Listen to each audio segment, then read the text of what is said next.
કેમ છો મિત્રો?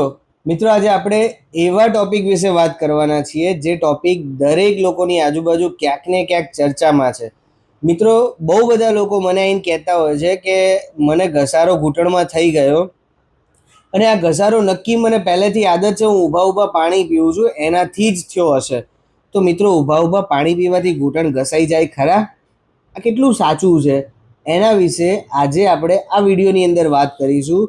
તો અંત સુધી જળવાયેલા રહેજો અને તમે જાણો કે ઘૂંટણ ઘસાય શેનાથી અને ઊભા ઊભા પાણી પીવાથી ઘૂંટણમાં ઘસારો થાય છે કે કેમ. હવે આ તો મારા મતે તો તદ્દન ખોટું છે, કેમ કે ઊભા રહીને પાણી પીવાથી ઘણા લોકો એવું કહેતા હોય છે કે પાણી સીધું ઘૂંટણમાં જતું રહે છે, જેનાથી આપણા ઘૂંટણમાં આર્થરાઇટિસ એટલે કે ઘસારો થાય છે.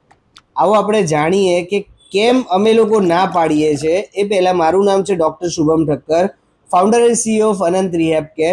મિત્રો, હું નહીં પણ આવા ઘણા ડૉક્ટરો એવું કહેતા હોય છે કે આ વાત તદ્દન ખોટી છે કે ઊભા ઊભા પાણી પીવાથી ઘૂંટણ ઘસાઈ જાય. કેમ ખોટી છે? કેમ કે ઘૂંટણનો ઘસારો મુખ્યત્વે કયા કારણોથી થાય? એક તો જેનેટિક્સ, બીજો ઓટોઇમ્યુન ડિસીઝ એટલે કે જેવા કે સંધિવા, ત્રીજો છે જોઈન્ટમાં ઇન્જરી થવી, ચોથું છે વધારે પડતું તમારું વજન હોય એનાથી પણ થઈ શકે, અને પાંચમું અને મહત્વનું કારણ છે એજિંગ એટલે કે ઉંમર વધતાની સાથે દરેકના સાંધામાં જીર્ણતા થતી જોવા મળતી હોય છે. તો મિત્રો, જ્યારે પણ આપણે પાણી પીએ ત્યારે એ ઘૂંટણમાં જાય કે કેમ? હવે જ્યારે આપણે પાણી પીએ તો એ ફૂડ પાઇપમાં જાય પહેલાં. હવે ફૂડ પાઇપથી એ ઘૂંટણ સુધી જઈ જ ના શકે, કારણ કે ડાયરેક્ટ એનું કનેક્શન ઘૂંટણ સુધી નથી. હવે જ્યારે તમે ઊભા રહીને પાણી પીવો કે બેસીને પાણી પીવો, એ ટાઈપમાં એ ફૂડ પાઇપમાંથી સ્ટમકમાં જાય છે, ત્યાંથી તે નાના આંતરડામાં જાય છે, ત્યાં જઈને તે શોષાય છે, ત્યાંથી એ લોહીમાં ભળે છે અને ત્યારબાદ એ કિડનીમાં આગળ ગાળણ પ્રક્રિયા માટે જતું જોવા મળે છે.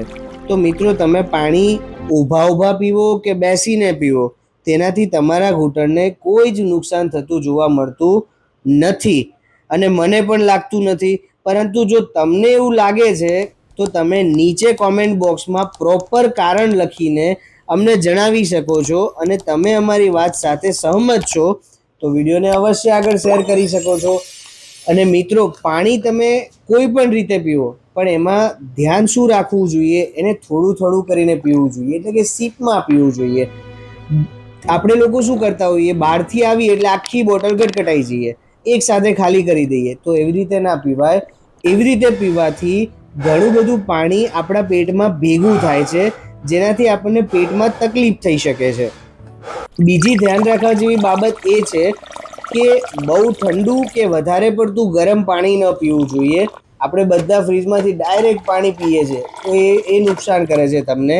અને સાથે તમારે રોજનું 3 થી 4 લીટર પાણી અવશ્ય પીવું જોઈએ.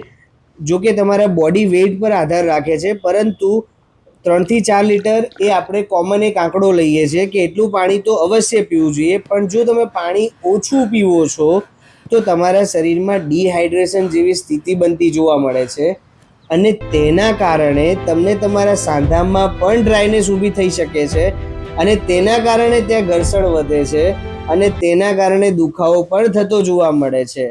માટે આજથી પાણી તમે ગમે તે રીતે પીવો, પણ પીવું જરૂરી છે અને યોગ્ય માત્રામાં પીવું જોઈએ. ધન્યવાદ.